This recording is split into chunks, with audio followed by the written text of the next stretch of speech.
My mother showed up on a Tuesday with a fever of 101 and a grocery bag full of Dayquil she'd bought herself at the Walgreens 2 blocks from her apartment.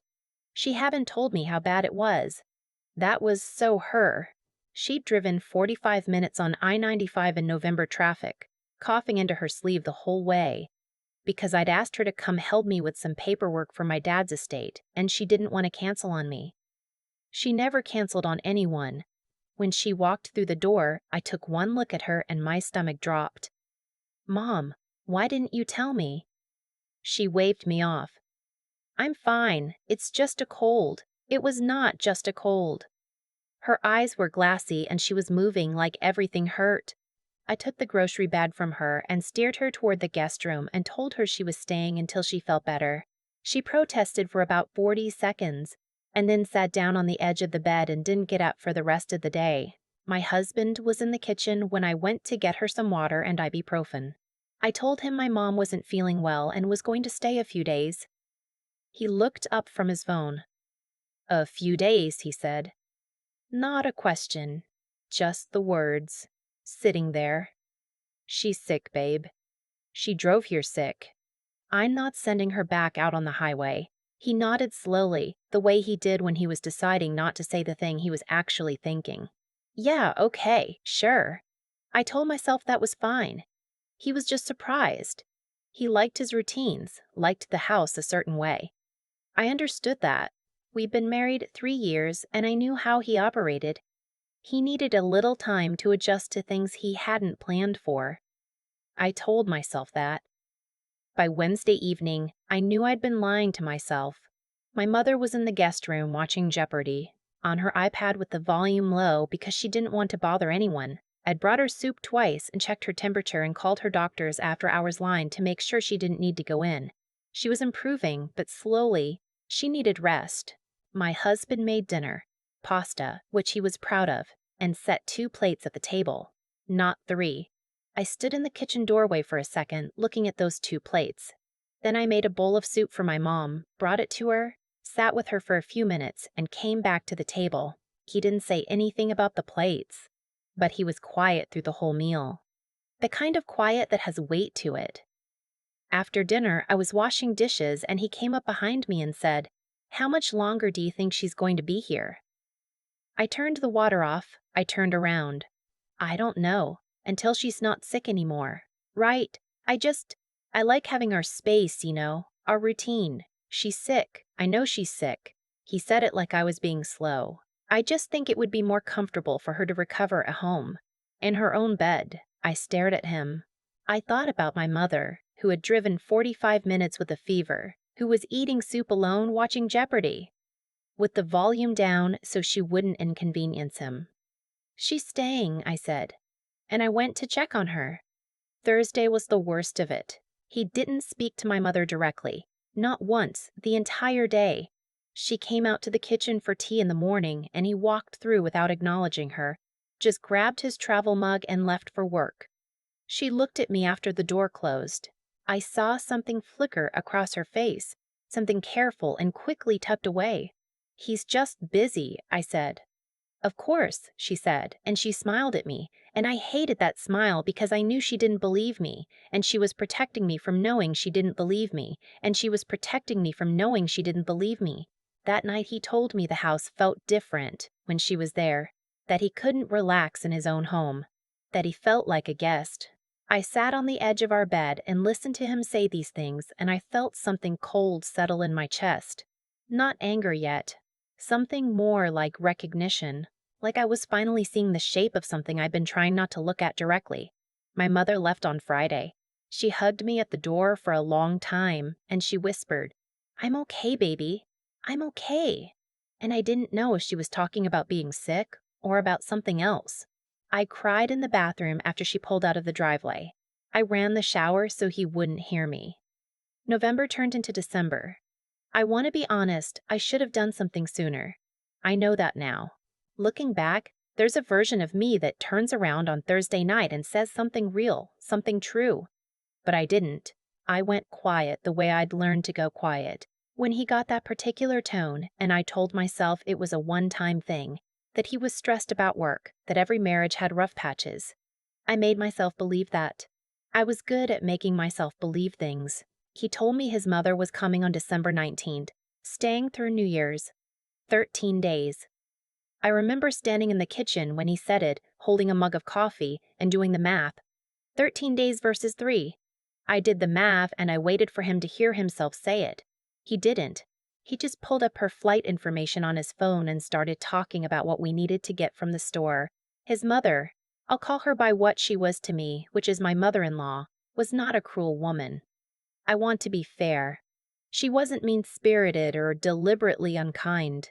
But she had a way of moving through a home like it was hers, rearranging things, commenting on how things were done, positioning herself at the center of every room. And my husband became someone different around her. Lighter, younger, eager in a way that made me feel, without him ever saying it, that I was the adult in the room and he was the child who was home for the holidays. She arrived on a Friday evening with 2 large suitcases and a tote bag from Trader Joe's and immediately started reorganizing my refrigerator. I stood in the kitchen doorway and watched her. "The vegetables should be in the crisper, honey," she said, not looking at me. "They'll last longer." "I know," I said. "And this," she held up a container of leftover soup. "How old is this?" 3 days. She made a small sound and put it back, but in a different spot. My husband was carrying her suitcases to the guest room, the same guest room where my mother had slept. He was already talking to his mother at the top of his voice the way he did when he was happy. That booming easiness I used to love, and I stood in the kitchen and felt the difference like a change in air pressure. I did not say anything. I put the soup back where it was. The days that followed had a particular texture I still have trouble describing. My mother-in-law liked breakfast made fresh. Not cereal, not toast. Eggs.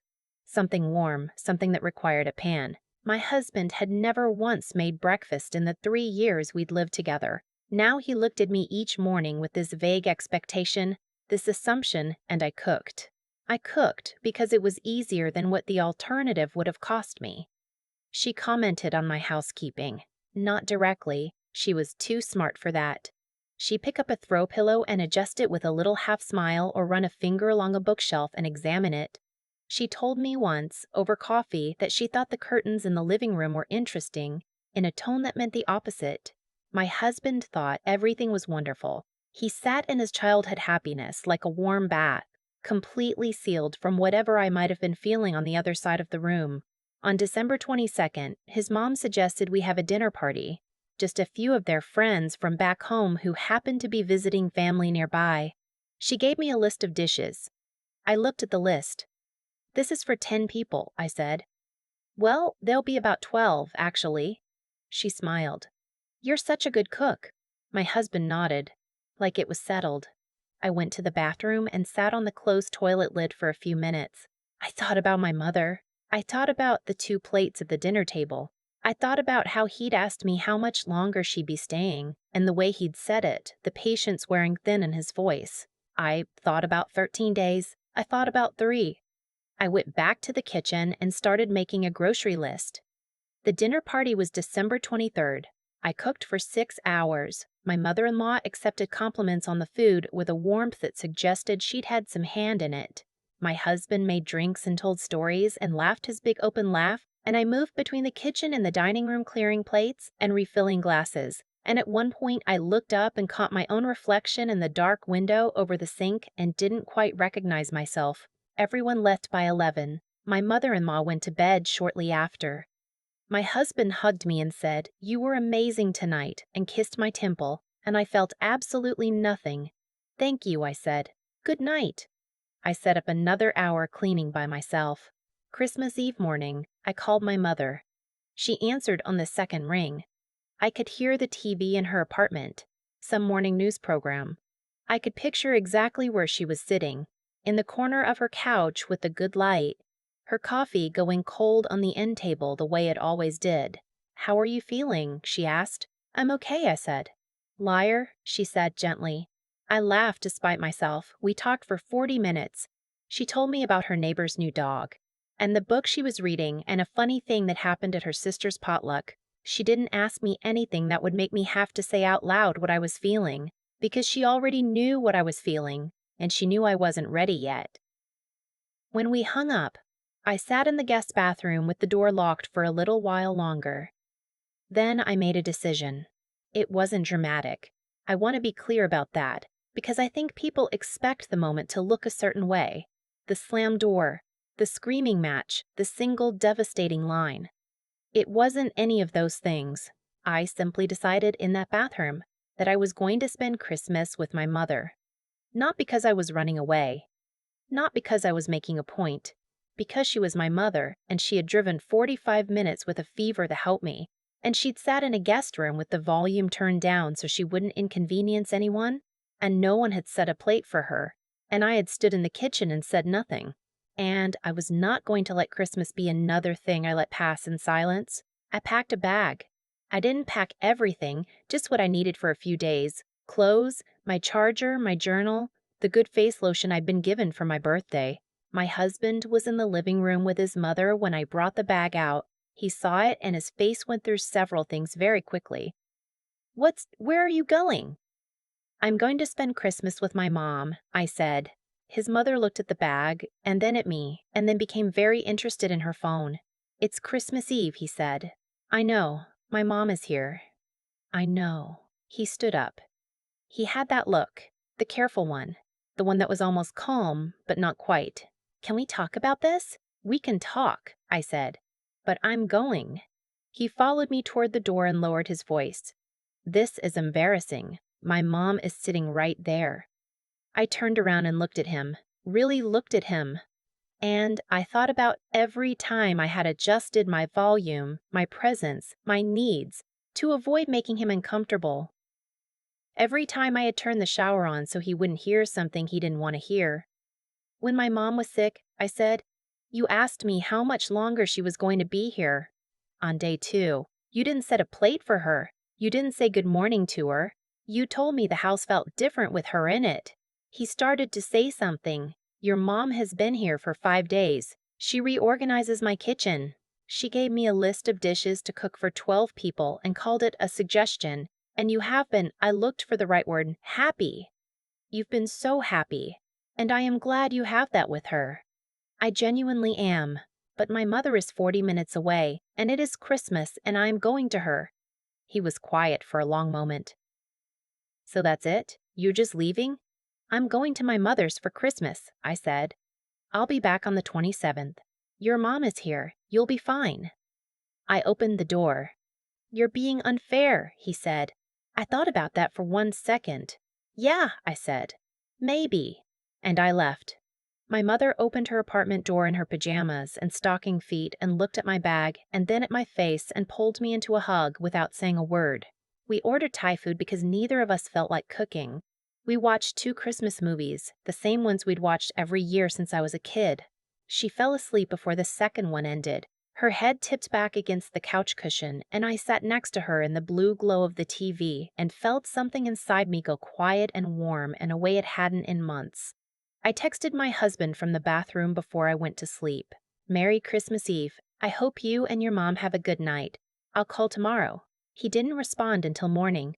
A single line, "We need to talk when you get back." "I know," I wrote. "We do." Christmas morning, I woke up to my mother making coffee and playing Nat King Cole at a volume that was not remotely considerate of any neighbors. She made omelets, and we sat at her little kitchen table and the sun came through the window the way it does in December, low and golden and not quite warm enough. She put her hand over mine at some point during breakfast and said, "I'm proud of you." I laughed, a little surprised. "For what?" I came over." She shook her head. "You know what for." I looked down at our hands. Hers older, a little thinner than I remembered. I thought about how she had driven to me when she was sick. How she'd turned the volume down.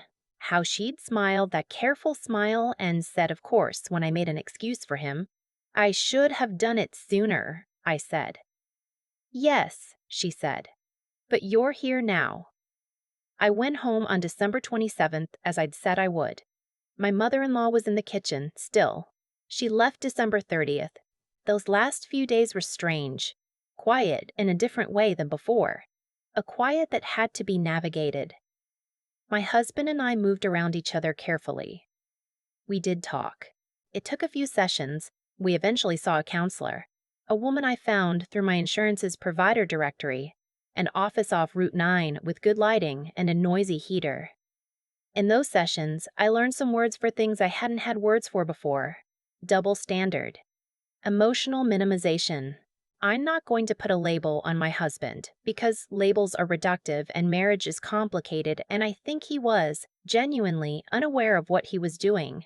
But unawareness is not the same as innocence. That was one of the things I came to understand. We worked on it. We are still working on it. That's its own long story, and not all of it is mine to tell. What I can tell you is this. The following Thanksgiving, my mother came for a whole week. My husband picked her up from her apartment himself and helped carry her bags in. He set the table for 3. He made breakfast one morning, eggs, real ones, with the pan, and brought a cup to the guest room door and knocked and said, "I made extra if you want some." I stood in the hallway and watched that happen. It was not a dramatic moment. It didn't fix everything, but I'll remember it. Some things you have to leave before anyone understands what they had. Some things have to get very quiet before the right people start listening. I packed a bag on Christmas Eve. It was the smallest, most ordinary kind of courage, but it was mine. I've thought a lot about what it actually takes to change the direction of something, not a big dramatic moment. Just a quiet decision made in a bathroom on Christmas Eve with a bag half packed on the bed. What I know now is that things don't shift because someone finally loses their temper. They shift because someone finally gets honest. Honest with themselves first, then with everyone else. That's the part nobody talks about. The self-honesty is harder than the confrontation. For a long time, I told myself I was being patient, that I was keeping the peace, that I understood how he was wired, and I was choosing my battles. All of that was true, and none of it was the whole truth. The whole truth was that I was afraid. Afraid of what naming the problem out loud would cost me. Afraid that if I said, "This is not fair," clearly enough for him to really hear it, I'd have to decide what to do when he still didn't change. So I turned the shower on. So I made excuses. So I set a third bowl of soup and carried it to the guest room and told my mother he was just busy. And here's the thing about living like that. It doesn't protect you. It just delays the reckoning and makes you smaller in the meantime. My mother drove 45 minutes with a fever. She turned the volume down on her iPad so she wouldn't bother anyone. She smiled that careful smile and said, of course, when I made excuses for a man who hadn't said good morning to her in 3 days. She absorbed it all with such grace and asked for nothing, and I watched her do it and felt ashamed, not of her, but of the situation I had allowed to become normal. That's the thing about letting things go on too long. You stop seeing them clearly. You start explaining them instead of examining them. And the people who love you most, the ones who can see exactly what's happening, they stay quiet because they love you too much to push. She didn't push. She just hugged me at the door and said, "I'm okay, baby," and drove home, and I cried in the bathroom so no one would hear. What changed me was the math. 3 days versus 13. 2 plates at the table. One person who turned the volume down and one person who reorganized my refrigerator and gave me a guest list for a dinner party I would cook alone. I did the math and I finally let myself feel what the numbers added up to. The courage part, the packing the bag part, that came from something simpler than I expected. It came from deciding that my mother deserved a daughter who showed up. Not perfectly, not with all the answers, just showed up, chose her, out loud where it counted. What I learned is that the people who love you quietly, who ask for nothing, who turn the volume down, they are not asking for nothing. They are just waiting to see if you'll notice on your own. And when you finally do, when you finally pack the bag and walk out the door and sit on the couch and watch Christmas movies and let yourself be somebody's child again, that is not weakness. That is the most clear-eyed, deliberate, hard-won thing you can do. I went back on the 27th, as I said I would. I didn't run. I returned and I had the conversations, and I sat in an office with a noisy heater and learned words for things I hadn't named before. Some things got better. Some things got better. Some things took longer. That's still unfolding. but the following Thanksgiving, he set the table for 3. He made eggs and brought a cup to the guest room door. I stood in the hallway and watched that happen, and I thought, that's what the bag was for. Not to leave. To make it real enough that something could finally change.